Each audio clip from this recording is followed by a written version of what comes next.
Well, ooh, where's that echo coming from? I hope you have enjoyed your bit of Luxembourg versus Turkmenistan.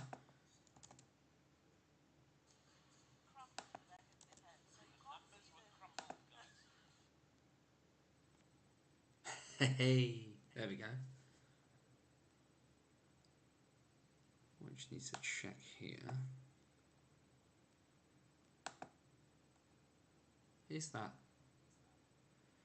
Why am I getting an echo suddenly out of nowhere?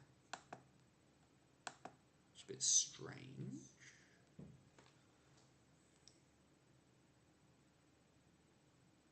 Is anybody else getting the echo when I speak? Because it's a bit on the irritating side.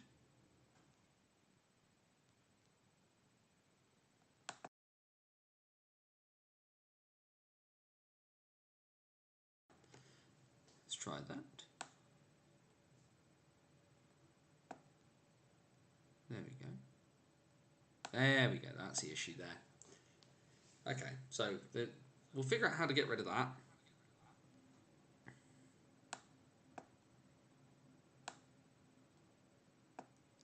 One, two, three. 1, 2, 3. No echo for you. Yeah, ha ha ha. Thank you, Kev. Yeah, there's a bit of a weird echo for me on this. I'm not entirely sure why. So we're just going to, before we start, we're just going to let people get in. I want to see very quickly.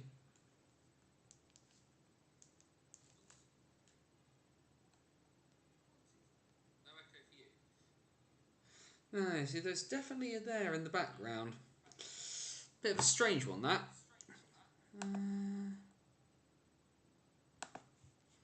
Well, just very, very quickly, like I say, just while people are getting in.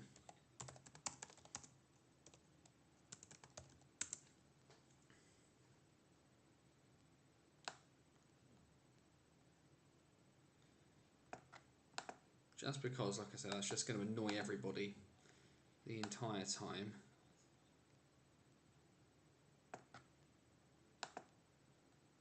Because there is no other mic plugged in. Yeah, that's what I mean. Very strange, isn't it? Out of nowhere. Turn those things down.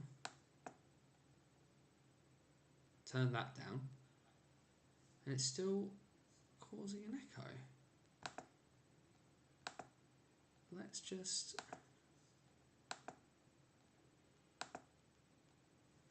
Evening Chopper. Hope you're alright. Like I said, we're just trying very quickly before we kick off too far to try and solve this bit of an odd echo that we've got coming in.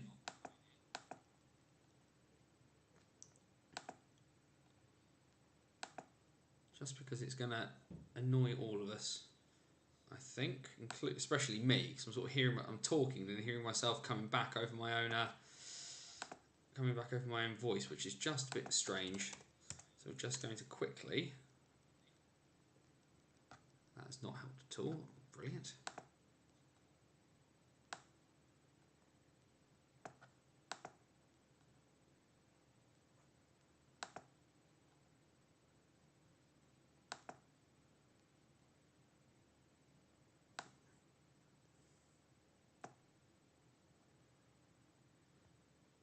Is that better?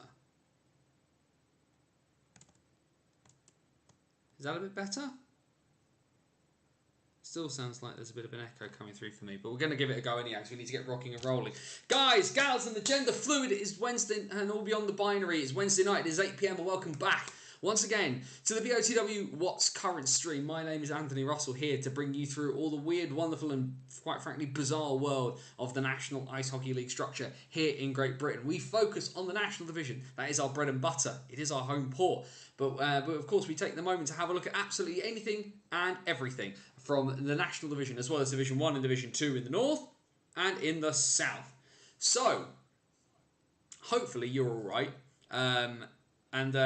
You, as I say, because that's the strange thing, is that we're done. We're at the end of the season. The National Ice Hockey League structure has officially come to a conclusion for 2022-23.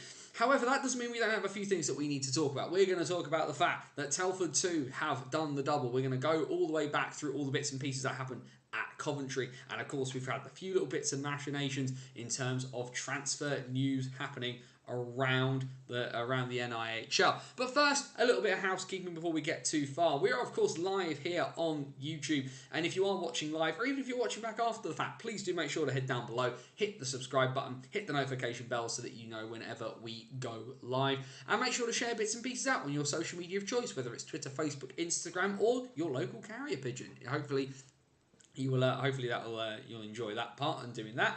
And the other thing, of course, is the website bannersonthewall.wordpress.com, where earlier today, Curtain Down, which is the traditional piece how we end our coverage of the NIHL season, and this season's coverage of bits and pieces on BOTW. That's just kind of a traditional piece I put out after the end of the playoffs. The last game of the season is played, and we bring the curtain down on the season. So hopefully, if you've not had a chance to read that, please do pop over to the website and have a check, because of course, even though I do a lot of this talking stuff now, more than I did before apparently, the writing is still one of those things that's going to be happening. Either way, there were not tons and tons of games in the NIHL over the weekend, but there were, well, 5 games of note over the weekend. The one thing we will do is we will start up north in the North 2 Cup final. As we talked about already, that the battle that had been going on between the Hull Jets and the Telford Tigers 2 had been raging on all season. The two of them have been battling backwards and forwards. Last season, the Tigers took the league title, followed by the Jets taking the cup and the playoffs. And this year, well, it all went a bit funny and literally flipped on its head. The Jets managed to pull off the league title, and it was the Tigers who came into the weekend having won the playoffs and were a couple of goals to the good in the cup final itself. However, there was no way back for Hull, and it was a pretty decent win for the Telford Tigers too. They secure the cup. They secure, on top of securing the playoff title already over the Hull Jets. It's a double for the Telford Tigers 2 side, playoff champions, cup champions in North 2. We of course congratulate them on that. Yes, not a problem, Andrew. A little bit of an echo, but better. Not that bad. I'm going to drop that down a little bit further, and hopefully that's going to reduce the echo a little bit more, because I think it's something to do with that at the moment. Still learning how OBS works, unfortunately, folks, so thank you about that one. Either way, yeah, so massive congratulations on that one in terms of for Telford Tigers too. Karen, of course, who I know is probably frequenting the chat, there she is, in fact, yes. All the emojis intact there, including a medal. So well done on that one. That's more than some people got this past weekend on that front. Of course, if you are watching live, do make a point of using the chat function. Questions, comments, anything you want to throw in about what's going on over the course of the show. But of course, if you are using the live chat function, please remember the golden rule here on Banners on the Wall. DBAD. Don't be a dick. Be respectful of other people's thoughts, feelings, and opinions as we chat our way through what's going on here in the NIHL. So, with that one bit of silverware out of the way, it meant one trophy was presented by the end of Saturday night. But of course, we do need to look at the playoff weekend. Now, a bit of a weird playoff weekend for me, a different one for me, which we'll touch on when we kind of get to Sunday in a bit, because I've mentioned this as well in Curtain Down, kind of what happened and how that kind of came about. But Saturday, of course, 2 massive semi-finals, and ultimately, just what a great weekend of hockey we all had in Coventry at the NIHL Final 4 weekend. Romford and Sheffield put on a show, Telford and Leeds show, and then we got a fantastic final on the on the Sunday into the bargain. So the National Division showed up and showed out on that front. Official medals made it for the Cup final. That's good to hear. Well done. Well done to whoever managed to sort those out in time. I know there were medals for the National Division final as well into the bargain there. So that's good for that. But yeah, so either way, Romford and it's about sort of the upstart underdogs in the Raiders and this Steel Dog and the defending champion Steel Dogs. A bit of like I say, this was a bit of an interesting game for me on the surface of it, because it kind of felt that a lot of people had immediately kind of written off Romford, and I'm really frustrated about this because my audio recorder just packed up after the fact and just didn't save any of the audio recording. So I had a chat after the game with Aaron Connolly, had a chat with Brandon and Ethan James about this game as well, and basically all three of them kind of had the same message, which was nobody had given us a chance, nobody had given us a prayer, and we've turned up and we've made a bit of a noise here, and we want to go into that final, and we want to kind of cause a bit of an upset. And of course, the big thing there was that last minute winner from Alex Roberts inside, with about 52 seconds to go, I believe, 51 seconds to go, to put a dagger through the hearts of the Steel Dogs. Now, of course, the Steel Dogs in this game wasn't without a little bit of controversy. No Alex Graham, he was in Nottingham with the Sheffield Steelers, and a match penalty for Jason Hewitt after he caught Mateo Gomicic in the face with his stick earlier in the game. But even from that, the Steel Dogs managed to kind of battle back 4-4. By the end of the second period, and I had a chat with Roger, who sort of helps out on the Steel Dogs bench, and of course the Steel Dogs bench at the time were very nervous, and I said to him, well, look, Romford have played the game of their lives so far and have scored 4 goals. The Steel Dogs have not played very well so far and have scored 4 goals. If you find a way to improve, you'll be okay, because Romford have had to be perfect to be level with you. You've not had to be perfect and are level with you. And the only problem for the Steel Dogs was that Romford were perfect. The Raiders were superb in that final period, and then right at the death, right at the last moment, just that absolute shell shock moment of Alex Roberts. Alex Roberts, of course, released by Bristol a couple of months into the year, found his way across to the other side of the country to the Raiders, and managing to make a really, really big name. He's putting a big moment there to send Romford to their first ever Coventry final. I see there in the chat, Kevs, you said that Hewitt going off changed the game. It really, really did. In kind of causing some problems with that, and really making sure that the Steel Dogs weren't allowed to get into their rhythm. Credit in this one has to go to that third line for the Raiders, where the top sixes of in this game, the top 2 lines of both sides kind of cancelled each other out, and it kind of went down to the depth. But that Raiders line of Blas Novak, TJ Anderson, and Mikey Power were absolutely superb, rotating Jacob Ranson into that combination as well. Ranson, of course, getting a lot of time on the penalty kill into the bargain, but where guys kind of needed just an extra shift, bit of rest, Ranson kind of rotated into different parts of the lineup, especially onto that third line. I think there'll be some defenders who'll be seeing Jacob Ranson in their nightmares coming across the summer, because they'd look up and there would be Jacob.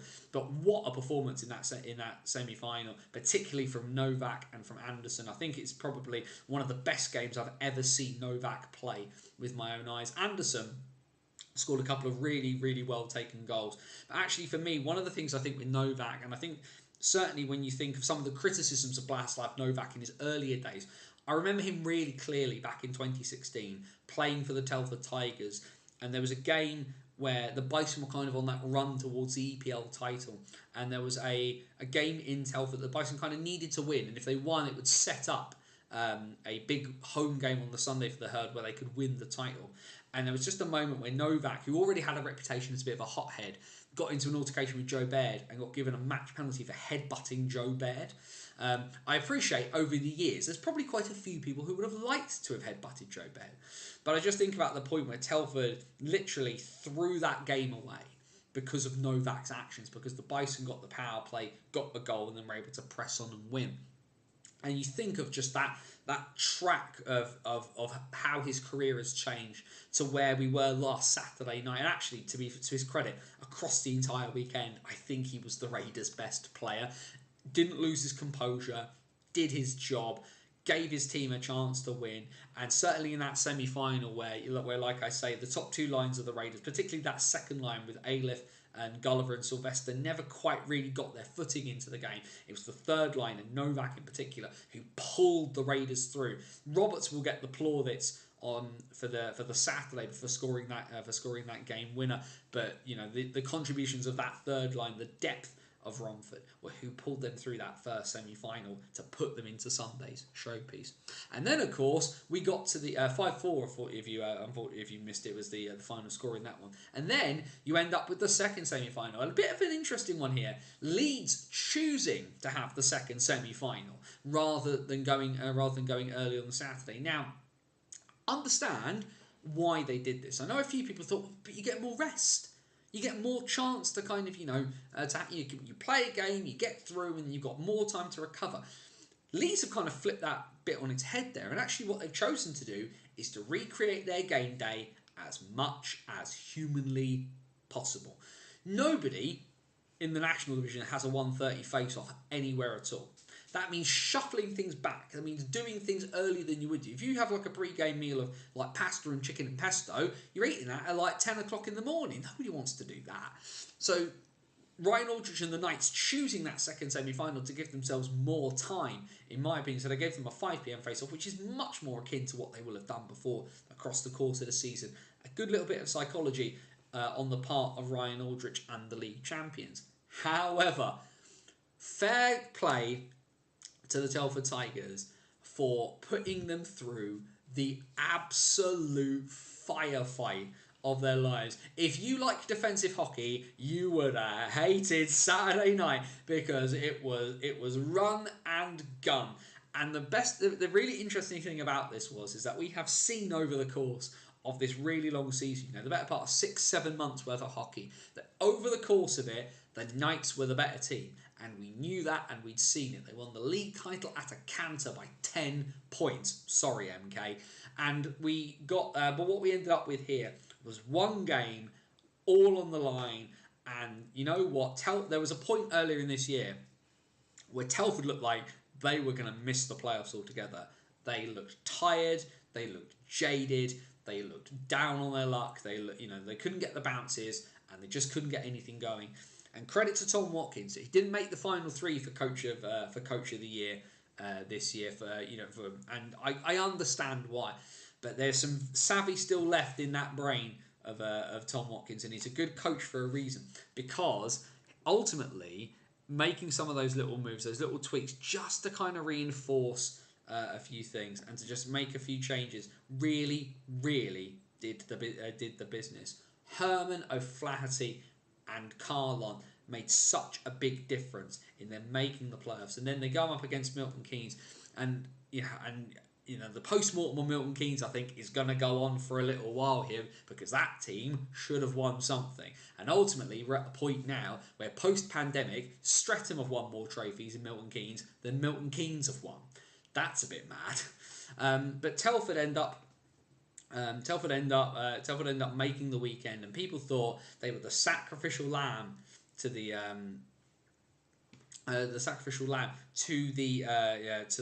Knights. Should Leeds winner have stood as there was a trip on a Tigers player in the build-up? No, there wasn't. There was not a trip at all. With all due respect, and I was really fortunate actually, and I was really pleased to meet someone who I've had a few chats to over the last couple of months, which is Bob Mitchell-King, who was the father of Austin and Rhodes. But that is not a trip. Rhodes is on his way down. He's lost an edge and he's falling. Is there a stick near him? Yes, because it's ice hockey and there's sticks on the ice. Never a trip in a million years. If that had been called, it would have been disgraceful. And I'm sorry, and I appreciate there's a few people, and Tigers fans can be grumpy with me about that all they like. It's never a trip. Never a trip at all. Refs didn't call it. Shouldn't have called it. Wasn't a trip. It just wasn't a trip. I'm sorry. And of course it happens at a bad moment, of course, because then Leeds go up the other end, and the best player in the league does what you expect the best player in the league to do, which is, with the game on his stick, won him the game. And I get people are upset, and I get people are angry, and I saw what Tiger Scores tweeted about it, but I'm sorry, it's not a trip. Mitchell King is on his way to the ice already. He wasn't tripped up. It's just unfortunate. It's not a call. Play should have continued. Play did continue, and it's just unfortunate for Telford that that's what kind of ended up resulting in the game being the way it was. And but that shouldn't take away, one incident should not take away from the fact that Telford, a side who had not been very good across the course of this season, when you think about Telford and Basingstoke together, and Bristol kind of in that three-way race for the last 2 playoff spots, both teams played entertaining hockey but were as inconsistent as all hell all season. And just when it counted, the Bison obviously got their punch to the gut that they aren't playing next year. And Telford put the bit between their teeth and they slammed their way through the quarters and they almost beat their way through the semi-final as well. What a performance from Vladimir Luka over the course of the playoffs in terms of hat-tricks, hat-trick against MK and then a hat-trick in the semi-final as well. Leeds win it by 7-6, but oh boy, they made the Knights sweat this one out. And if anything, they kind of opened the book a little bit on Leeds, who of course were missing Sam Zajac, who's been a massive defensive rock for them. Both us and Swindon severely underachieved this season. Lightning Squad will be shaken up. Swindon need to get younger. I wouldn't disagree necessarily on that latter statement at all. Actually, I think Swindon do need a little bit of an adjustment in terms of getting some younger guys out there. The one thing I sort of say about MK, obviously, I think a chunk of these decisions are going to be taken out of their hands, which is of course people like Sean Norris, Sam Talbot, who are probably two of their top 4 players are not going to be back, is my understanding. No prizes for guessing where Sean Norris ends up. If the Giants do not take a chance on Sean Norris full time, I don't know what to tell you after his performances in Nottingham this weekend. Sam Talbot is rumoured to be heading towards the Coventry Blaze on a full-time deal. Maybe they keep that as a 2-way so that they allow Talbot the opportunity to go back to MK and kind of get some minutes as and when he needs them, kind of thing. But yeah, certainly there's going to be a big overhaul. Lee Jamieson, of course, retiring is a massive hole, not just in terms of playing, but in terms of mentality for them. But yeah, the Tigers, what a showing. But also the flip side of that is fair play to Leeds. It's easy when you have been the best team all year to coast into a game like this against a team that finished miles behind you in the league standings. But actually, you know what? No Zajac. Being clearly looking a bit nervous on the big occasion, especially after what happened to them in the playoffs last year, where Ryan Aldrich had Ryan, and it's there in the program.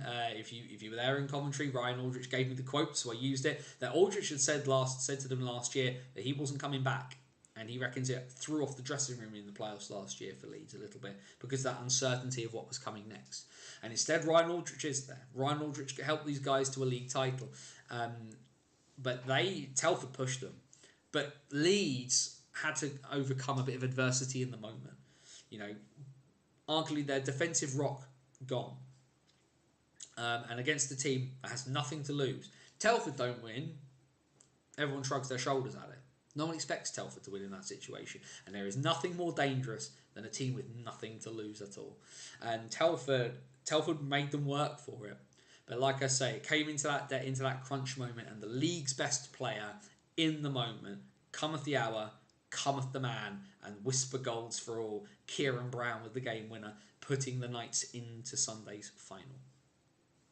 And then we get to the Sunday, and for me, what was like a really, really odd moment. But yeah, anyway, before I go any further, Saturday, any other questions, comments, thoughts about the semi-finals on Saturday, please do chuck them in. Were you at Telford versus Hull for the North 2 Cup final? Chuck some bits and pieces there. Would really love to hear some thoughts on that. If you've not seen the video from Telford's goalie at the end of that game, love it to death because it's just the most insistent. It's like it's a stick down, blocker down, glove down, water drink down, and hurrah! It's one of my favourite things I've seen this year. It's great. But then Sunday, and a bit of an odd one for me, because like I say, for those of you who, for something that we manifested on here as a bit of a laugh, thinking it would never happen, it happened. And I actually got, and a big thank you to all the guys, whether it's Chopper, whether it's Ben at Drop the Puck, getting the opportunity to commentate on the Division 1 national final was a surreal moment, but one that I thoroughly enjoyed. Now, the initial feedback I've had from it has been really good. What will probably make a couple of you laugh, and just to let you guys a little bit behind the scenes, because of course if you're watching the stream from home, there was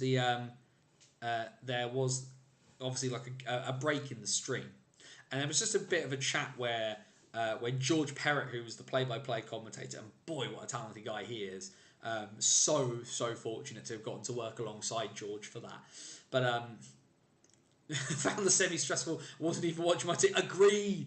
Yes, Kev. I found that. I was certainly the Knights Tigers game. Might have been just because I was a bit tied into the bargain, but I found that one very stressful to watch as well. But what you'll appreciate in this stroke here is I got told to talk more during the first period break of the stream. But I think I think ultimately a chunk of what happened on the stream was George and I just needed to kind of find a bit of a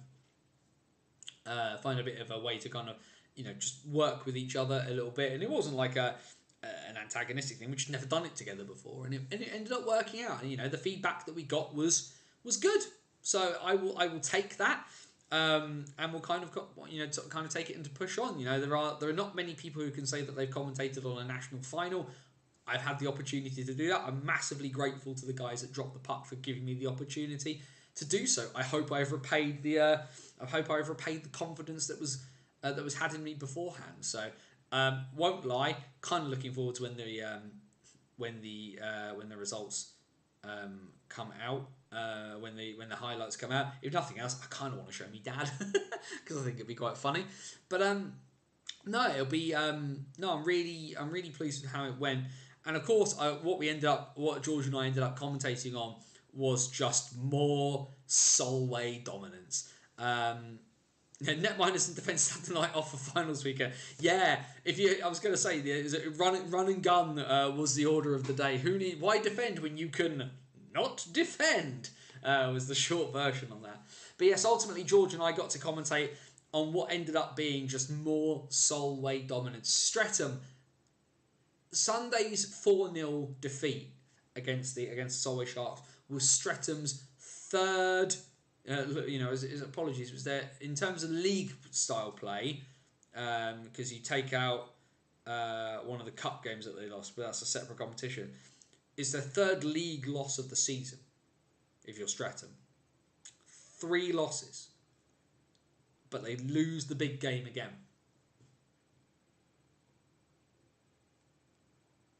I streamed both Sunday games, and although the Div 1 game was good, I didn't think it was the best game to advertise the league and persuade the National League fans to let them in. I will disagree to a point, and Sigali, you will of course appreciate my bias on this, because I think Solway need to come in, because it's not just about the one game being attractive. It's about actually Kev's put it there in the chat there, a bit of a slow burn. And actually what this was Solway were really patient in the first period, and they didn't feel the need on the big ice to kind of play really expansive against a team that they know runs on emotion and kind of runs on trying to kind of run through you rather than round you. And actually what this was Solway just letting Streatham fall into the trap for 60 minutes. They played a 60-minute game, and I think that was kind of the big thing. But it's not just about Solway as a collective of players playing really well. It's about an organisation and its ability to, 1, develop, 2, put out a product on the ice, and 3, not to have kind of outgrown where they are. And I think probably the argument we can make about North 1 is Solway are on the verge, if have not already tipped past that point. Because let's be honest here, Solway are not going to pick up the roster that they won on Sunday with and move it into the National Division. If nothing else, Gordon Horn, Richie Bentham have retired. But actually what Solway joining the National Division would be a case of offering an opportunity for some of those Scottish kids to have a bit more of a pathway closer to home. And I think that's kind of what an organisation that thrives on developing and bringing people through. And I don't know how much it shows up on the stream, but it shows up very, very much when you're watching them live. Solway run their lines. They are not shortening the bench. They are pulling everybody. Everybody comes on. Everybody does a job from first D to last D pairing, from top line to fourth line. Everybody gets the opportunity to kind of do something. The only person really who didn't touch the ice for any real length of time was Grant Scott. And when you got Callum Hepburn in there, 5-medal Cali, you are not going, you are going to struggle badly on that one. And actually what it was and I think it stands out that much more just because we had such freewheeling, free-scoring games from the national division that when we saw one team actually really ultimately dominate another one, it really showed up as a result. And actually credit to Martin Grubb, who is such a good coach. And if nothing else, actually Solway into the league would be really good. But it would be really interesting to watch Martin Grubb coach against Ryan Aldridge, Slava Kulikov, Tom Watkins. It would be great to watch him kind of coach against some of those guys. It'd be really, really good. Just looking on here, may just be their off day, unfortunately, but watching them followed by the national division, you can see the difference in level. I wouldn't disagree with that necessarily, but like I say, those teams will be the same. I'd love to see Solway in the national, more teams the merrier within reason. I'm just not a fan of conferences, but can't see them joining without it. I don't think the teams in the south would let Solway join without it, to be perfectly honest, because I think without some sort of weighting of the schedule, irrespective if you take Basingstoke out for the minute, Beezer and Slough, Romford are where they are, Swindon, Bristol, Milton Keynes, even as you take it like that, you're not going to get teams going to Dumfries without some sort of assistance there. Streatham and Solway streets head in their league and for the most part unchallenged week in, week out. Was interesting to see free scoring Streatham shut out. Yeah, and that was just really, really solid defensive work. But also, I think there was kind of an issue from Streatham. I did speak to Ben Painter, player coach of the Red Hawks, after the game, and he was obviously upset. He wasn't in the best of places. Why didn't sort of record anything on audio, as it were? Because we just had a bit of a chat rather than as people, rather than kind of with a microphone thrust in anybody's face. But they just a large part of Streatham's game plan is to kind of find a way to, like I say, to kind of punch a hole in you and then kind of force their way through it. They couldn't find a way to punch a hole. When they tried to up their physicality, they were met in kind. Every idea they had was countered perfectly by Solway. And unfortunately for Streatham, it's a second year in a row of so near but so far. I really enjoyed the Solway game. Not sure how it would work, but it would be good to see the likes of Solway, Streatham, etc. playing in the NIHL Cup. I think the problem you have there, certainly for this coming season, is the fact you have an even number of teams in the league. I don't see why, if you're Solway, you're not in a position where you're going to be able to raise a roster the same way, why you put yourselves deliberately against the Knights right now. Because Solway to be in the national, obviously are going to have the opportunity will mean they could call in and call upon different players. Because if you're living up north, there's a bunch of guys who, and Solway being Solway, would not come in and try and do what the Knights have done this year and just like slam their way through the league. Solway are an organisation that builds and builds and builds and builds. But I think they would. It would be interesting. I'd be what would be problematic, I think, for Solway is coming up against say the Knights go and get 3 imports next year, which, let's be honest, they probably will, but going up against a 1 import Solway team with a bunch of Scottish kids and Peter Gapper, like you're opening yourself up for a bit of an issue. Solway are not going to adhere to the roster formation of a National League side if they're not playing in the National League. They're just not going to do that. Sharks International will be fantastic. The pathway from SNL to Elite will be amazing for those players. Yeah, it's good for Scottish hockey. It's good for hockey in the north as well, because you think about those guys like Whitley. Obviously, kids from Whitley. Finn Brayton has to travel to Leeds to do bits. Would he potentially have more of a place to be able to go to a place like Dumfries? A little bit nearer, a little bit easier to do. Perhaps, you never know. Yeah, John, I agree. They can't join the national full time. Let's see some sort of regional cup. Some sort of London Cup. There's already they've tried a few bits and pieces of that. It'd be interesting. Like I say, there's ideas. I'll say this now on here for the umpteenth time: Streatham are not going to join the national division. It is not going to happen. We'd obviously like to see it. I know a few people would, but Streatham are not going to join the national division in the foreseeable future. Solway have had discussions, and I can report that, and I can talk about it because I have more than one source that's told me it's happened. However, Streatham are a no. And ultimately, I think the other thing people forget about for Streatham is that their era of dominance came after years and years and years of nothing. Absolutely nothing. You know, they only started to come within touching distance, really, after Jeremy Cornish came in. And even then, Corney didn't win didn't win much with Streatham. They didn't win until kind of Adam Carr came in to coach. So, you know, Corney set the foundation and they kind of built on from there. But Streatham won sod all for a really long time. Whereas Solway have kind of progressed on and, you know, was successful in the Scottish leagues and then, took a bit of time to kind of adjust to playing in North 1, but have slowly kind of taken that over now. So we'll kind of see what happens on that front. But either way, like, Solway are just a different animal. They are absolutely crazy. The Shark Slam, as Jonathan McBean called it to me after the game. But they, like I say, Solway was something else. It was a tactical masterclass from Martin Grubb and Jamie Thompson to put that one over the line. And again, I got to hold the trophy this year, so thanks to Peter Gapper for letting me hold on to that for a couple of seconds. And that was a lot of fun. Slough, could they join? No, because they would know. There's no way the teams in the south would vote for Slough to come in while the Bees are there. I don't think.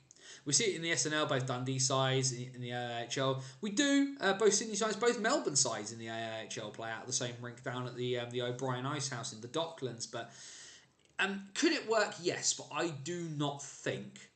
That the I do not think the Bees would be open to that happening, and I think ultimately, given the Bees were already there, I think Slough are potentially going to be on the outside looking in on that one for a while. Either way, that was that first final. Like I say, another great masterclass. If you haven't, like I say, do go check out. There's links sort of in on the Twitter and in the Curtain Down piece as well at bannersonthewall.wordpress.com. I spoke to Struan Tonner after the game, spoke to John McBean after the game, so a little bit of insight from the other side of that. Sydney play in the same rink as well, Sigala. Both Sydney teams play at the same rink at Macquarie. So the Ice Dogs and the Ice Dogs and the Bears are in the same rink, and the Ice and the Mustangs are in the same rink in Melbourne. So do not worry, you've not made a factual error on that front. But then, of course, the National Division playoff final, the Leeds Knights and the Raiders, and well, again, Leeds were run pretty close. A mad couple of minutes at the beginning of the game ultimately ends up costing Sean Easton. It was really interesting after the game because Carol White, who was doing the interviews post game for the stream bits and pieces, was chatting. When she was chatting to Ryan Aldrich, I took the opportunity to chat to Sean, and I was really pleased about that. And Sean said to me, I thought for 50 minutes we were the better team. And the one thing I'd said across the course of this season with the Bison is that the Bison hung with Leeds for like 50-55 minutes and then got stung at the end. And actually, the Raiders were more than a match for the Knights for the majority of this game, but scuffed the beginning. And this has been why Leeds have been so good and so dominant, because you must play 60 minutes. Against the Steel Dogs, Raiders were perfect for 60. Against the Knights, the Raiders were pretty much perfect for 50 to 55, but it wasn't 60. That first 5 minutes, and that's what's cost Romford. And they need to look back on that, and they need to see where they can kind of tighten those bits and pieces up, because that first 5 minutes is what cost the Raiders the game. And I'm sorry to say that, because you know what? That Romford side made people sit up and take notice in that game at all. And maybe not necessarily for playing like really technically sound, really sort of skillful hockey, but the heart on display from that side was beyond compare. Guys like Alex Roberts have a bit of a tendency and sometimes to kind of float in and out, put his back in and put a shift in. Aaron Connolly, who I would have, if I was building an NHL roster tomorrow, I would name him captain before you could even blink. Put a shift in. That third line again for the Raiders of Anderson, Novak and Power were superb. And it was interesting at the end to just stand around and have a chat to some of the Raiders players after, because I was kind of making my way around the rink, and there's a couple of guys who I speak to on the Raiders, and I just kind of wanted to just touch base with everybody and have a chat, and the amount of tears in eyes from Raiders players of just knowing how close they came. They were within a gnat's whisker of doing it. They were in a gnat's whisker of taking it to overtime, and they just fell short. Jake Sylvester sat on the Raiders bench crying his eyes out just because he realised how close he'd come. And you think of that final as well. Sylvester had 3 gilt-edged chances and finally scored the 4th. And just how close they were. That is a team that is going to take that hurt, that little nugget that's going to sit in the bottom of their stomach for the remainder of this summer. And woe betide anybody who bets against the Raiders next year. If they find ways to just tighten those bits up that went wrong, that team are going to do bits next year. You think of that progression. You think of the progression as well. Last year, the COVID nonsense and the 3 points deducted, bottom, no playoffs. This year, solid mid-table side, playoffs locked in for ages. Knock out the winners of the cup, and make the final at Coventry for the first ever time. The upswing on this roster, if it continues, is going to start to scare people. And some of those bigger names, you think of Milton Keynes, and like I say, this isn't to knock Milton Keynes for having money, but Milton Keynes have a lot of money, and they got nothing this year. They didn't make Coventry. Raiders did. And sometimes it's not about the individuals you have, it's the team that you create, and it's the up. And if the Raiders can find a way to keep this upswing going, aside from the fact Sean Easton should probably get Coach of the Year next year, what could we see the Raiders do? But they've got to find that consistency during the regular season. That's the thing the Raiders need to do next year. For the Knights, they did it again.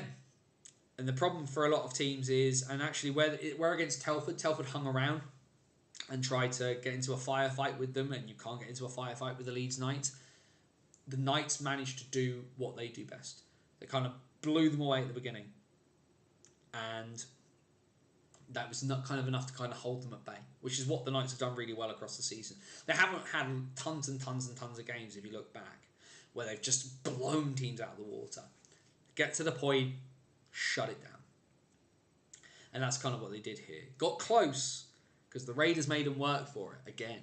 But the Leeds Knights, can anybody argue against Leeds not winning the double? I don't think anybody can say that Leeds don't deserve it for the efforts across the year. And ultimately, when it came down to it, he didn't have a great first couple of periods of that game, but Sam Gospel turned up for that final period. Big style. Can see TJ Anderson playing full-time for the Raiders next year. What a player. Good evening, Ben. If you haven't checked out Zero Pucks Given this week, make sure you go check that out. Tons and tons of good stuff on there with Ben. Him and I should be recording next week, I believe. I can't remember, Ben, whether we've agreed Monday or Tuesday. We should probably sort that out. But TJ Anderson, what a weekend from him as well. Like I say, I talked about Novak, but TJ was... His second goal against Sheffield was an absolute beauty for such a young man to take that opportunity. It was very well done. Brady DuPont, his assistant fired by Cardiff. Yep, I saw that. That was like I say, there's a few bits of movement we'll talk about in a minute. And Harry Gulliver linked to MK wouldn't surprise me either. I mean, I'm not putting much stock in that NIHL rumours account that started up in the last couple of days, because they said it was a rumour that when an account tweets that it's a rumour that Marcel Black's leaving Basingstoke. Yeah, mate. Yes, he is. Him and everybody else. But yeah, either way, the other bits and pieces that kind of came out across the weekend were the announcement of sort of the players of the year and our all-star team. So of course, interested to hear what people think about that. We have our first all-star team, of course, from the NHL National Division, of Sam Gospel of the Leeds Knights in goal, defence Ben Morgan and Tom Norton. So Ben Morgan of the Steel Dogs, Tom Norton the Phantoms, and then up front as forwards, Kieran Brown, the National Division Player of the Year, Cole Shudra, and then both of the Leeds Knights, and then Tomasz Malazinski of the Swindon Wildcats. What I'm feeling about, I don't think I can argue much of that, to be perfectly honest myself. In terms of an all-star team, obviously they were. I was going to say they were in the program, but I only bought one program, and I posted it on because for those of you who've read my article in the program about the Knights, there was a quote in there from Grant Cooper who wanted a copy of the program. So yeah, I sent my copy along pretty sharpish as soon as I had the opportunity to do so. Just trying to find where that second. They did have a tweet out with the second All-Star team. Yeah, here we are. Here's the second All-Star team. Second All-Star team: Dimitri Zamostra in net of the Sheffield Steel Dogs. On defence, Sam Zajac and Ed Nags from Ed Nags of the MK Lightning. And the forwards were Brendan Walken of the Bees, Aaron Nell of the Swindon Wildcats, and Vladimir Luka of Telford. I think Vladimir Luka's performances at the end of the year have kind of done him some favours there because he wasn't great at the start. Walkham, I can't argue at all. Nell had 85, 86 points this year. I think that's pretty decent. I'm a little unsure on Nags myself, but then when I sat down to think about who would replace him, I wasn't sure because there was a couple of names that kind of leapt out. At me, but they were all on they were sort of all on other sides. I actually prefer James Griffin over Ed Nags, to be perfectly honest. We were picking somebody from Milton Keynes in there, but not tons and tons of argument, I think, across the course of the season. The only one there that I would probably have a little bit of discussion about is Dimitri Zamostra, and mostly just because I think Jordan Marr at Peterborough had probably one of his best years. Obviously ended with an injury, and it didn't do him a great deal of the issues that caused. But I think for me, Marr's been a little bit hard done by.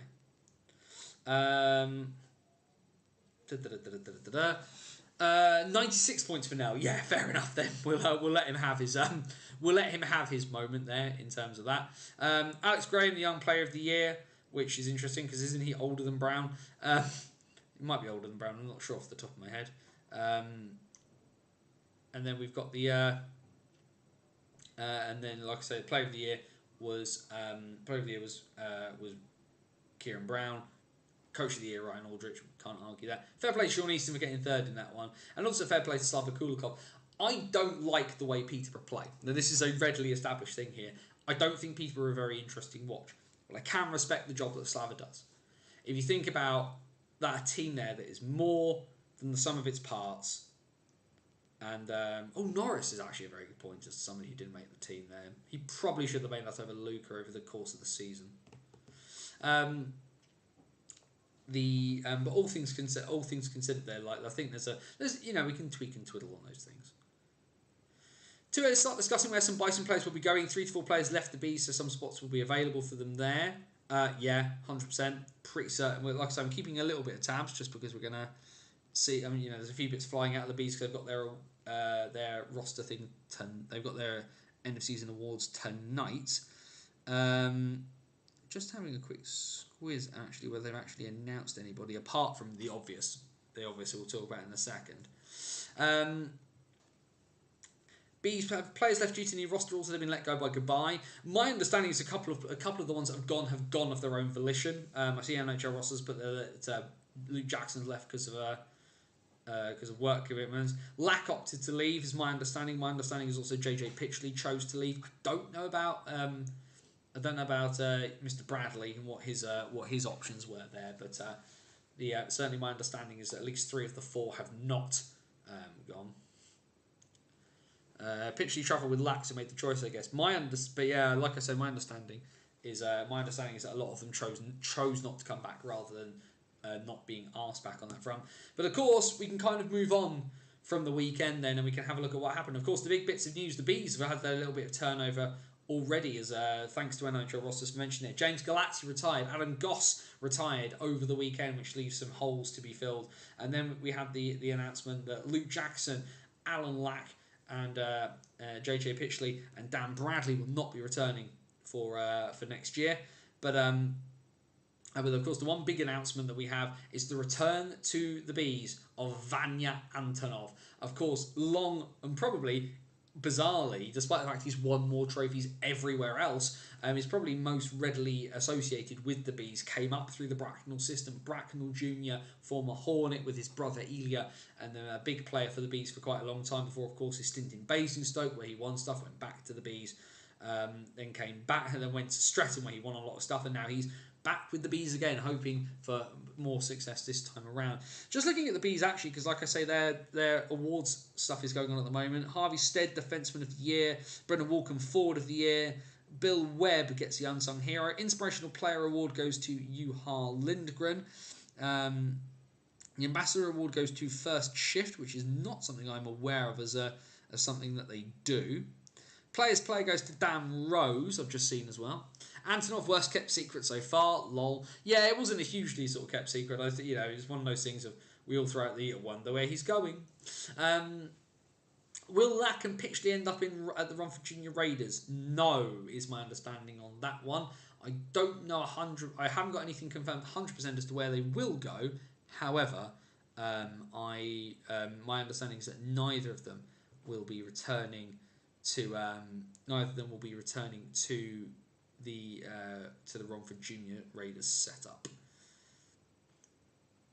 Too late to rejoice in my Knights Raiders prediction from last weekend.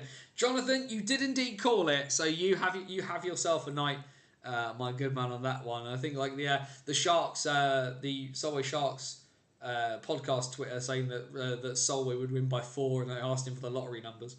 What a weekend it was, by the way. Wasn't it just a weekend? Absolutely brilliant. Do you think Bristol will be keeping the majority of their players, or can you see them changing things around?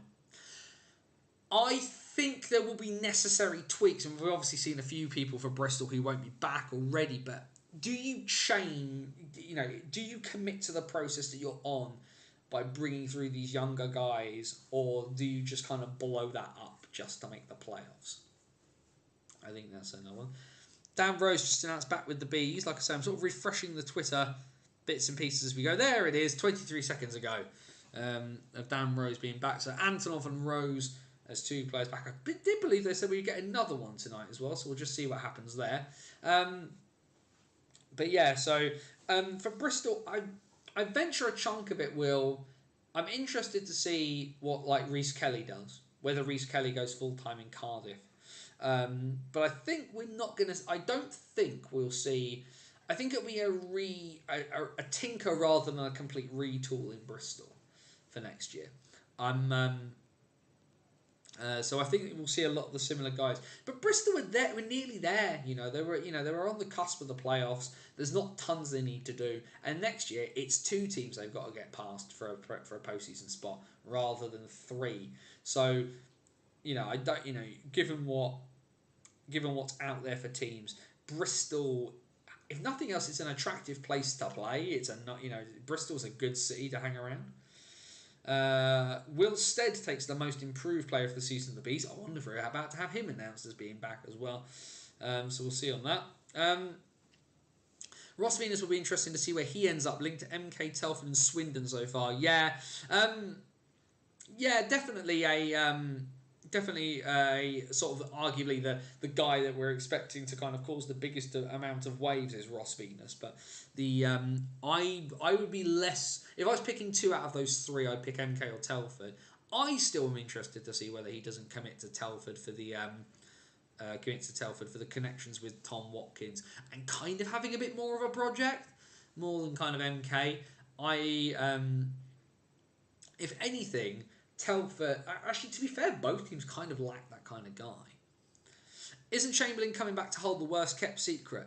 It's been the worst kept secret for a couple of years, John, and it's not happened. So we're not going to say it's going to happen when we don't actually know on that one. If you're Bobby, do you stay in Milton Keynes because you feel you have unfinished business? Becomes the option there. If Bobby goes back to Hull, that would be massive for them. I'd be interested to see what they do in terms of their imports. All things considered, I actually don't think that... I think Svek was a very good signing for them by his wobbles. Venus Room is a funny, interesting, commentary-based, if I'm correct, so Telford and MK make sense, but Swindon, I'm not sure, and I'm a Wildcats fan. It's not an impossible journey. It's not an impossible journey. I know Russ Cowley's moved a bit closer which is why he kind of ended up with Swindon. But it's not impossible.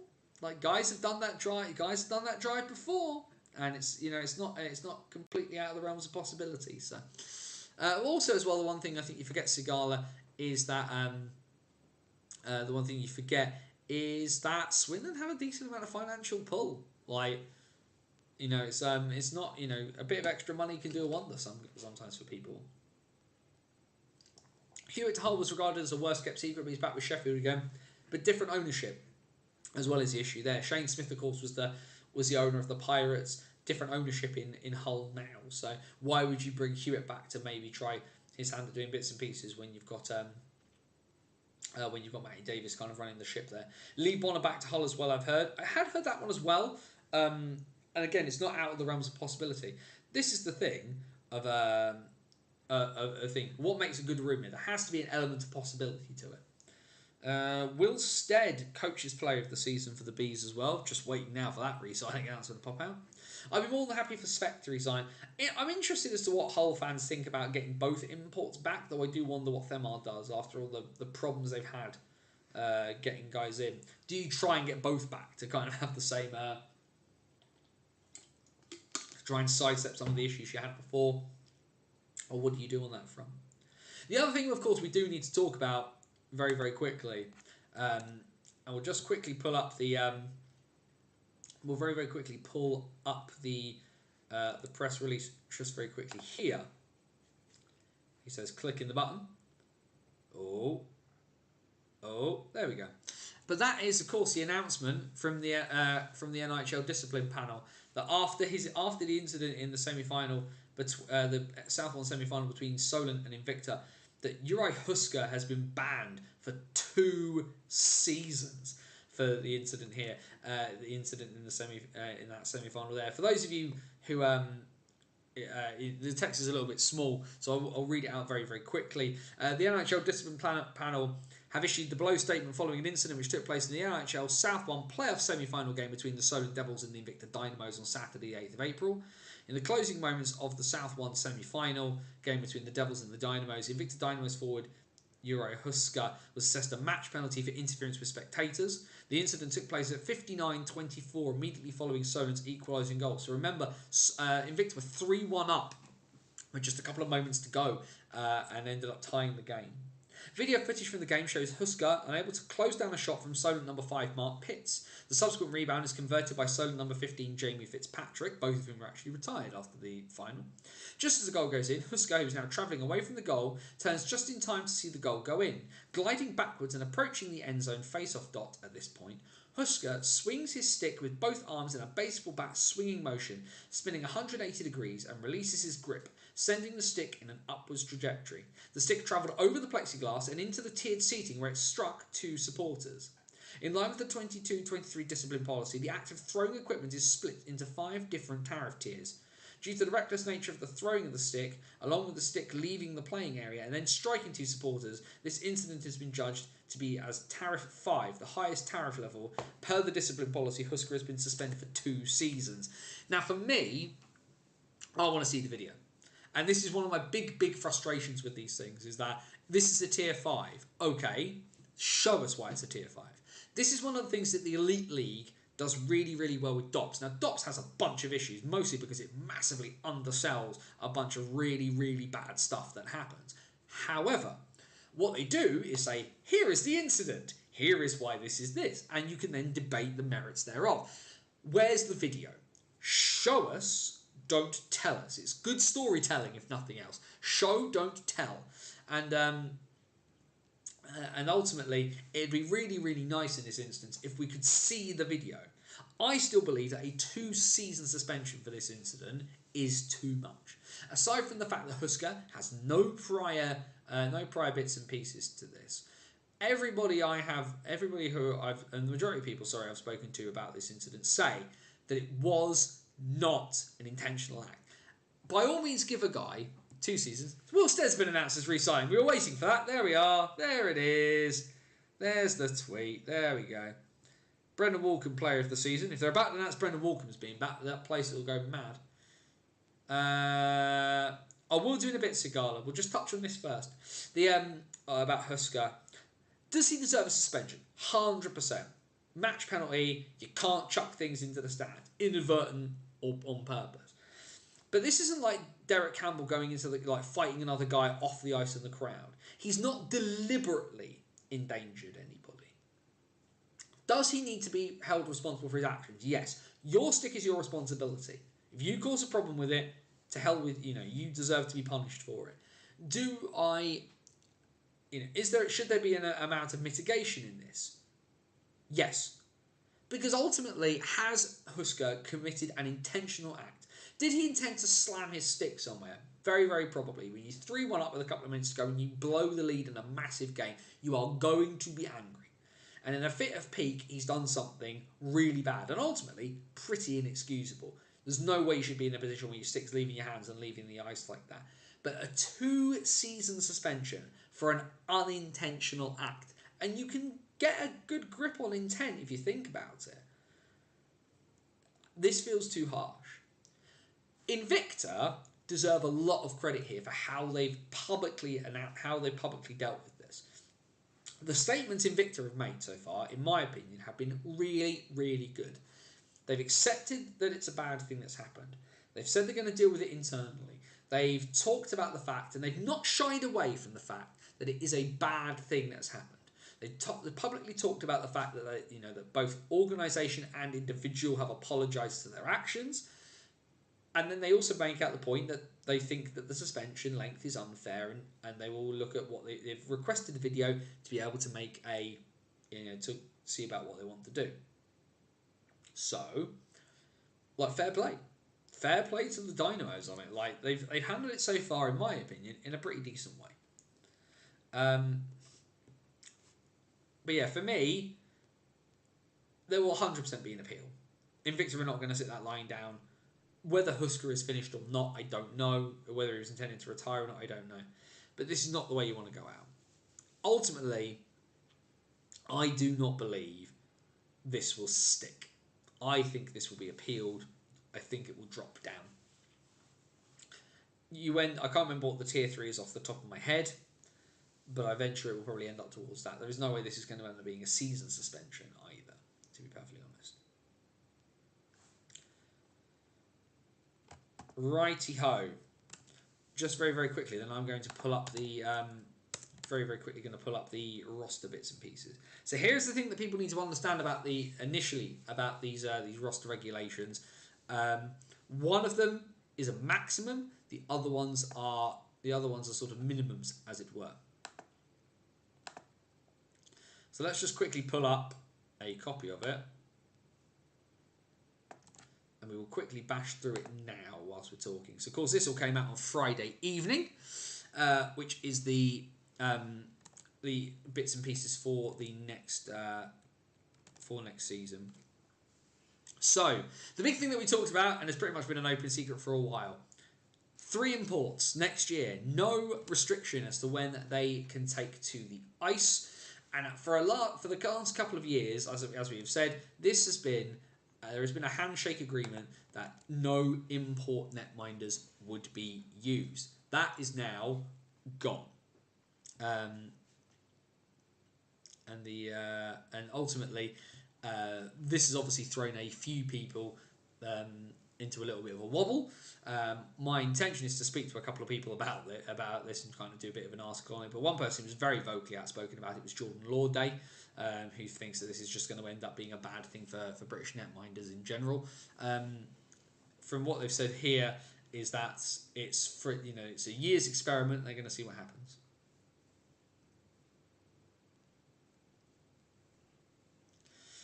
Shouldn't have done it, bad outcome, but if this is tier 5, what are the other 4 tiers that leave someone who intentionally hits someone in the same tier? Well, I think the argument would be that there's a difference between something happening within the context of an ice hockey game and the injuring of a spectator, which is what has happened here. A parent and a child were struck by the stick. So like I say, 100% needs to get a bit of a serious kicking, but a 2-season suspension for an accident feels pretty hardcore, in my opinion. So the roster limits here. The teams have agreed to apply limits to rosters to support and encourage the development of British talent. The rosters are limits of 20 players plus two goaltenders. So that's your match night. That's your bench length. 11 players, 25 or over. Here is your maximum. You cannot have more than that. And the imports, the non-British trained players, are in addition. So effectively, you can have 3 imports and 11 players, 25 or over. So that gives you 14 out of your 20. And then the rest of it is kind of what, once you've sort of hit that level of 11, that you then sort of have to work your way, you can work your way through the stages. The idea being that these are not maximums here. You do not have to have 4 players 25 to 21. You do not need to have 2 21 and under. You can have more or less of those. But the big issue here is this one here. Once you hit that limit of 11 players over the age, 11 British trained players over the age of 25 and over, that's when these things start coming into. So once you move down to the next bit, as it says here, teams can therefore have 3 non-British trained players and 11 25 and overs, but the next player would then need to be 25 and under, and so on. The thing that people say to me is like, well, what's this going to do? This is going to massively affect us. They're not going to deliberately bring in rules that are going to impact teams like Leeds and Bristol. Leeds just won the title with an average age of 22. They're not going to deliberately bring in rules to knacker that. What they're saying is that once you've hit that quota, the next play needs to come from here.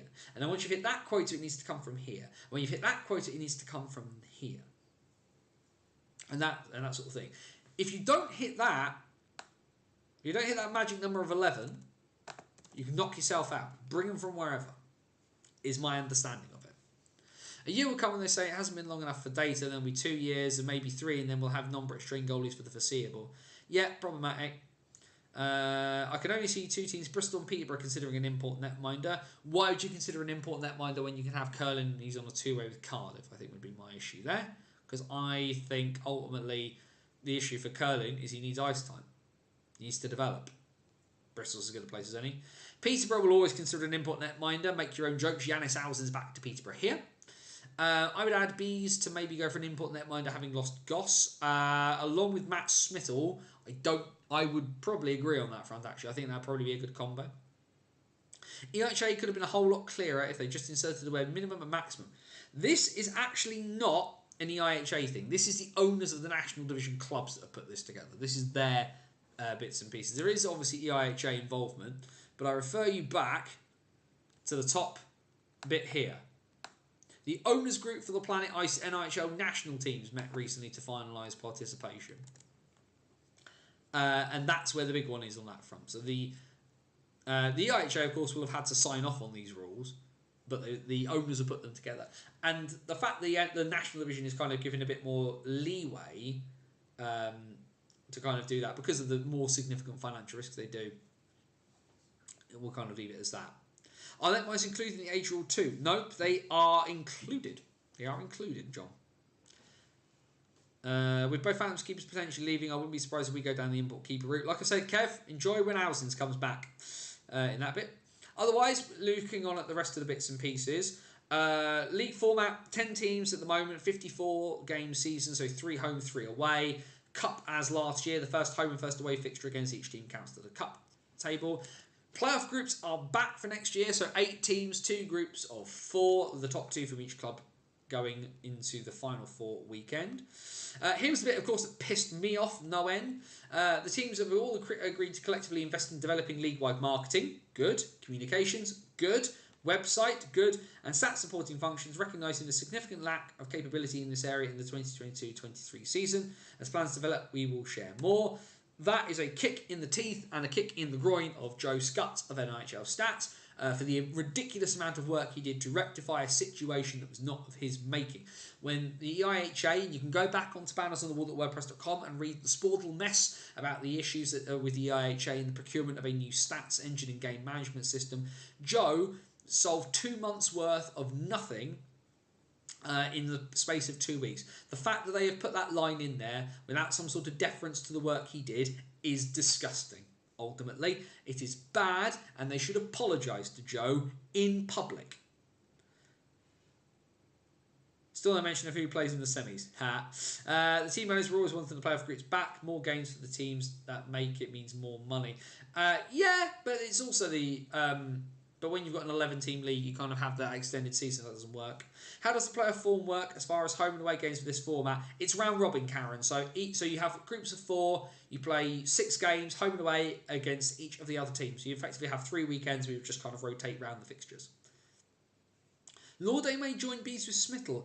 I don't think that's I don't think that's a particularly far-fetched idea. Actually, Sagala, fair play on that one. Not a terrible idea. I think it kind of depends what Jordan's offered. He's always been prepared to travel a little bit, so we will see what happens on that one. Apologies, just because someone is helping me with a piece, and I'm just quickly sending them some. They just quickly messaged me about something there, so let's just double check no one else has been announced by the Bees. No, they haven't announced Walkham as being back, so fair play on that one. Anything else that's in there?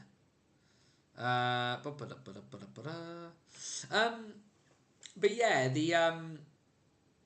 yeah, so like I say, pretty crappy showing for what's happened there with Joe, and I think a few of the owners. I know Greg Wood apologised to sent his thoughts Joe's way about the amount of work that he's done. So there's certainly an appreciation for it. The press release has very badly worded that. Obviously some words there about bits and pieces. Obviously they talk about the Bison coming back. Some words even as well from IHUK, which was very very interesting. There's obviously a line there about stuff in the run up to the King's coronation. What a load of tosh. But even with 11 teams, only 8 went through, so they could have done groups of 4 this season, but didn't. No, because with 11 teams, it's that extra amount of games. If you think of an extra home, with an 11-team league, you effectively end up with an extra. So they played 5 games in some instances, 6 in others. So there's a massive amount of extra games, which just elongates the season as a result. So yes, talk about the import net miners, just who want to keep reinforcing, which methinks they doth protest too much slightly on that one, and then we'll see. We'll just kind of see what happens. But the big thing we wait for is the return of the Basingstoke Bison in 2024-25, and whether anybody will be joining them. Because why would you have an 11-team league when you could have 12 or 13, maybe even 14? You never know.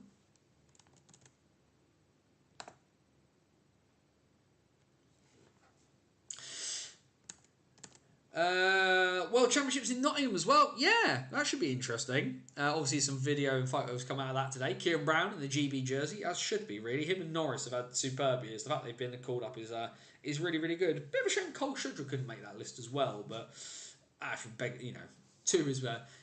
Milton Keynes have more players in the GB setup this year than Manchester do, so enjoy that one. Season saw a decent amount of new imports to the league. Which ones do you see sticking around? I'll call this now. I think Gael Lubwele stays in the league. Where he goes, I don't know. Swindon would be the... given the fact it's a 3-import league, and given the fact they played together on a line at university for a couple of years, Gael Lubwele to Swindon feels like a nice, easy, soft ball of a job. Otherwise, I don't think Max Burbrey will be back for Bristol. Sorry, Pitbulls fans. I think a fair few will stick around. Even the ones that I think that move will probably... A few that move will kind of stick around. Is the elephant in the room with any Bison players potentially moving to the Bees would be Doug, would it not? Yeah, actually that's a fair point. But again, beggars can't necessarily be choosers on this front. If you're a Bison player and you want to keep playing and you're not part of that original set, as it were, like, what do you do? I mean, also as well, you forget, like, George Norcliffe was the captain of the Bison this year. He played for the Bees before. And ultimately, I don't think there's that many bridges that will get burned that heavily. Is every Bison going to up sticks and go? No. But then again, they didn't before the last time. There's more than one team in the south. And I think also as well, like, you think about some of those guys, like, a really interesting fact would be somebody like Jay King. His best friend is Tyler Plews, who plays for Swindon, but he's now based in Basingstoke. Does he go for the Bees? Does he maybe think about...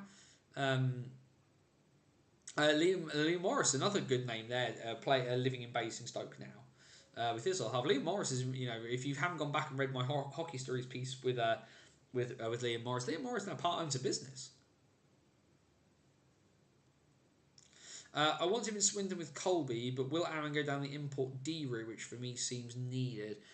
Yeah, or at least getting Edgars Bebris off a D, because Edgars Bebris isn't a defenseman. Like that was an experiment, and fair play to Swindon for trying it. End the experiment. End it now. 14. Who steps up? Tough. George can head to Leeds if he likes. George Norcliffe is going to be much more in demand than I think he realises he'll be, but I don't think he'll end up that far north, Jonathan, mostly just because he works in the south. He's Guildford based as well. Solent are also looking to rebuild with so many leaving there, and that offers up like a really perfect opportunity for some of those Bison guys who didn't get tons and tons of ice time this year, but could probably deal with ice time to develop. You think of a guy like Tom Banner, who could do a job at National League in terms of being like maybe a 4 or a 5 or a 6, but the opportunity, given he's still so young, to maybe go to a team like Slough, like Solent, and kind of get log big minutes, and then maybe step back up when the Bison return could be very big. Marcus Mitchell as well. You think that Solent have lost Ben Locke, and Marcus Mitchell would be a very good, it would be a very good kind of replacement, almost like for Ben Locke in terms of the physicality and style would be good. Mitchell is Guildford based, I believe, so Guildford to Gosport's not a horrible run to have to do. Sladkowski got to stay with Phantoms. He's been much better this year, and that structure at Peterborough has really served him well. Like I say, for all the points he scored at Romford, I didn't find him that impactful, and I didn't think he did an awful lot for them. I'd be interested what Romford do in terms of imports. If I'm Sean Easton, I'm getting an import D-man, because I think that would just help them. Liam Morris, Josh Kelly, and Reece Kelly to Swindon. I think maybe. Well, it wouldn't be out of the realms of possibility for Josh Kelly to return to Swindon, having been an OHA graduate and played for Swindon in the past, so that wouldn't be out of there. Mo at Swindon, I think would go down very well. I don't think Mo would go to the Bees. Can you imagine? Well, imagine actually, Liam. I'll put this out there in case because Mo people move around. Liam Morris on the Peterborough Phantoms. That would be interesting. Where would some of the Bison depth guys end up? Wilson, Petts, etc. Petts, I'm unsure. He's originally from Leon Solent, so he's from originally quite close to Gosport, but he's now Basingstoke based. Wilson, I think Wilson could do a job still in the National Division. I don't think he gets quite enough respect. But there's teams around. Do a couple of the Bison guys kind of sit with the Buffalo for a while? Petts has got a new baby, so whether he wants to kind of commit full time at the moment, would he take a year in South One to kind of press on? So Solent is an option for him. Oxford is an option for him. Streatham, of course, now are gonna need we'll probably look at some turnover of some guys. Wilson, like I say, could very easily do a job. He became a really good level agitator this year. He would probably fit very well with Solent in terms of how gritty that team is. Interested to see if another retirement in Skins. Harlow got any ice time this season despite being switched every other game with Rennie last year. Yeah, interesting. Rennie Marr and Jordan Lawday in Swindon, could that work? Yeah, it could do. I think there's better options for Jordan on that front. Right, we're at 9:20, so I'm going to say kind of like last call for bits and pieces before we kind of head off. As you're putting your bits and pieces into the chat, let me just kind of address the future. And it's in curtain down a bit, but I want to put it out here as well as I'm talking about it. At the moment, because the question I got across the entire weekend was, Anthony, what are you doing next year? And ultimately, I don't know. Because the playoffs were a couple of days ago, and we haven't even had our Bison end of season thing yet, which is on Friday. What I will say is this. I have the better part of a decade's worth of experience doing social media bits and pieces for an ice hockey team. I want to spend the year kind of giving back, if I can. So I'll put the word out here for clubs across the entire division, whether it's the national, across the entire NHL structure. How can I help? I have a skill set. If you even want a couple of references, I can even get you a reference. in terms of what I've done before. But you can see what I've done and what I do. I can write, I can do socials, I can do a bunch of different bits and pieces. Obviously, if you're the Aberdeen Lynx, it will probably be at a distance. But in terms of where I watch my hockey next year, I don't know. I'm open to offers, is what I'm saying. If nothing concrete comes up, as I've said, Banners on the Wall is continuing. I will be a hockey nomad if I have to. I'm fortunate to have options of where I can go and what I will do. The What's Current stream will be back in September in full flight, and we will pop up across the summer doing bits and pieces as well. Hockey stories will not stop. Exactly how next season looks, I don't know. It's not set in stone because I've not had the opportunity to talk to anybody. But this is me saying to it. If you're a hockey team out there and you want some assistance and you want someone who's got a proven track record of what he does, I'm available for a loan for a year. Drop me a line. Let's have a chat. How can I help? I started doing bits and pieces for the Bison because I wanted to give back to the club I loved, and that developed into a bunch of other stuff and this. Well, I don't have the Bison for a year. So, let me start giving back to the sport as a whole. I do a lot of promo for the divisions. I do a lot of promo for this sport. I do a lot of bits and pieces. But can I be of assistance somewhere? If you can, let me know. Need a commentary guy? Maybe I can help. Need someone to help you with your socials and do some match night tweeting one night? Let me know. Put out the word. And like I say, I'll say it again. How can I help? That's what I want to know. Could focus on the AIHL, NZIHL. I have paid Sigala for the AIHL TV. I prefer the Australian hockey over the New Zealand League. But definitely going to be popping up talking about that over the course of the summer. And if you don't follow me on Twitter, follow me on there because I will definitely be talking about it. And if nothing else, I might chat to the guys from like Next Sticks and Chill, just for some content across the summer. The Bison players, as they dissipate, I'll be doing Good Night and Good Lucks and kind of talk about what your new, if you're a fan of whatever team, what are you getting? So you get this idea. But yeah, I have a skill set and I kind of want to use it for a year. So don't get me wrong, when the Bison come back, I will go back. But I'm quite prepared to be on loan for a year to help out British hockey where I can. Like I say, I've got a skill set, I want to use it, and I want to do my other bits and pieces alongside it, so let's do that. So there's the word. How can I help? Either way, it's like nearly 25 past 9. So like I say, very, very, very much the last call. Just quickly as well. Just double check.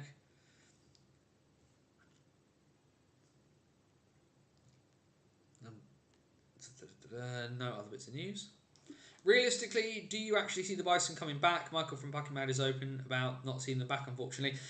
I wasn't the big from what I've discussions I've had with people with Inside Planet Ice. The intention is that the Bison are back for the start of next year. Respect to Michael for writing what he wrote. I wasn't a big fan of it. I disagree with a chunk of it. Fair play to him though for coherently putting an argument together.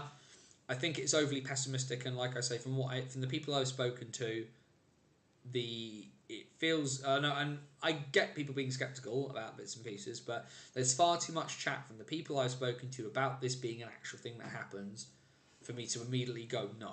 So, fair play to Michael. Like I say, I think it was a good attempt. Like I said, I personally disagree. I think it's probably the best way to put that. But hey, good to have somebody else on the scene touching on these things. Ever considered becoming a ref? No, because I do not have the temperament. I get angry very quickly. As you have seen, Kev. What a terrible, terrible plan that would be. When will the work start realistically, Anthony? Supposedly a chunk of it's going to start towards the end of this calendar year. They need to get the actual purchase of the rink finished first. So we'll see. The chattering I've heard is December. Kind of depends what they need to do. But, card subject to change and all that front. We will see. But like I say, there's far too much talk of it happening than not happening. It's not we're not playing next year because this is up in the year. This is a thing is happening, which is unusual, I think, sometimes. I know a lot of stuff with Planet Ice feels like it kind of happens on the Never Never, but there's a lot of talk going on. So more than ever before. Right, 9:25. We've been going for a little while. I think we better call it there. Bannersonthewall.wordpress.com, your number one source for everything related to the basics at Bison. And it will be another day in the future. But going forward, it's going to look a little different. What we do exactly next year, I don't know. But over the summer, we'll talk about all of those players from this Bison roster, where they're going. We'll have a few other bits and pieces across there as well, including, coming in the not too distant future, the BOTW 2022-23 NIHL Alternative Awards, coming soon.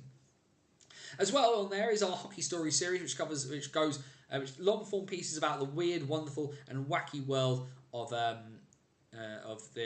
ice hockey. We go back from the 19th century to the present day, behind the Iron Curtain, into the middle of wars, and all sorts of crazy things in between. There's a few bits being worked in the background on that, coming over the course of the summer for sure. Also on there, the back catalogue of the old BOTW podcast is there, as well as our tabletop ice hockey simulation game, Dice Hockey, free to download, easy to play with bits and pieces you find around your house. All I ask is, if you do enjoy Dice Hockey when you download it, please make sure that you try and chuck a donation towards Parkinson's UK. That'd be appreciated. My dad has Parkinson's and it sucks. Facebook.com/bannersonthewall is the place. If you like getting your news through your Facebook feed and the like, go like there. Every piece that goes on bannersonthewall.wordpress.com will come through the Facebook feed as well. Twitter is @bannersotw. That's the best place to kind of keep up with me and my sort of rolling commentary that I kind of make about ice hockey as we go. So tons and tons to be said about, tons to check out there. And of course, you're watching here on YouTube, whether live or whether after the fact. Here on so Banners on the Wall here on YouTube for the What's Current stream, Wednesday nights at 8 PM when we run. Do make sure to click the subscribe button down below, hit the like button, click the notification bell, all of that good stuff. The more people we have joining the party, the better. We're over 100 people subscribing on YouTube. That's pretty good. Let's just keep rolling. Let's keep rolling and keep pushing on. That'd be great. The more people enjoying NHL hockey, the better is what I say on that front. But yeah, the season is done. The Bison are on pause. I'm opening the door to the world. I want to help British hockey. I want to help teams if I can. Let me do that. And if teams aren't interested, then I become the nomad. And I will write, and I will write, and we'll be back here on Wednesday nights. The next episode of this, maybe we pop up during the Worlds. I'm going to take next week off. And we'll probably do 1 or 2 a month through the summer. And come back full whack. But trust me, September, when the season begins again, we're going full bore and we will not stop. We've built something of a little community here over the last couple of months. The full move to YouTube, getting graphics and all these kind of things. I am not stopping for anything. But I think even I have earned a week off now. Be happy. And if you can't be happy, then please be safe. As my friend Scotty it was his 40th birthday the other day, would say, take care of yourself and somebody else. For bannersonthewall.wordpress.com, this is Anthony Ross saying thank you very much for all of your support, for getting me to commentating on the National Division 1 final, to every piece that you've read over the last year, for every time you've joined the stream, for every comment you've put in the chat, for joining us throughout 2022-23, and for being with me as through one of the toughest moments of my ice hockey watching life. Stay safe, and so long till next time. 2023 is done. Let's enjoy the summer, because come September, we're back again. We'll see you in a couple of weeks, everybody.